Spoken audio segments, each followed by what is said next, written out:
రాహుల్ గాంధీకి అర్హత కాదురా బాబు, ఈ దేశానికి త్యాగం గురించి చేసిన కుటుంబం రా బాబు. నువ్వు ఏం త్యాగం చేసినావు కిషన్ రెడ్డి? ఇవాళ రేపు ఏమన్నా ఉంటే డైరెక్ట్ రాహుల్ గాంధీ మీద అటాక్ చేస్తే ఏది గొప్పతనం అనుకుంటున్నావు, లేకుంటే నీకు ఏదన్నా లబ్ధి పొందుతున్నావు? ఇంకోసారి ఇలాంటి మాటలు మాట్లాడితే మేము కూడా చాలా మాట్లాడవలసి వస్తుంది.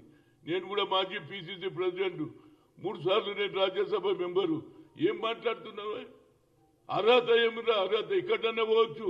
ప్రజాస్వామ్యంలో ఏదైతే ప్రజాస్వామ్య దేశం ఇదేమో పాకిస్తాన్ అరవై హైదరాబాద్కి ఎందుకు వస్తున్నామని అడుగుతున్నాము. ఏం మాటలు ఇది?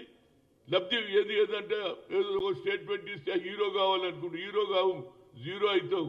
ఇంకోసారి మాట్లాడితే మేము కూడా సరి అయిన జవాబు చెప్తాం.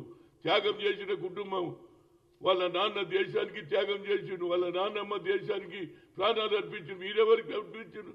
మహాత్మా గాంధీ చంపిన దేశం మీది పార్టీ, మీరు మాట్లాడతారా?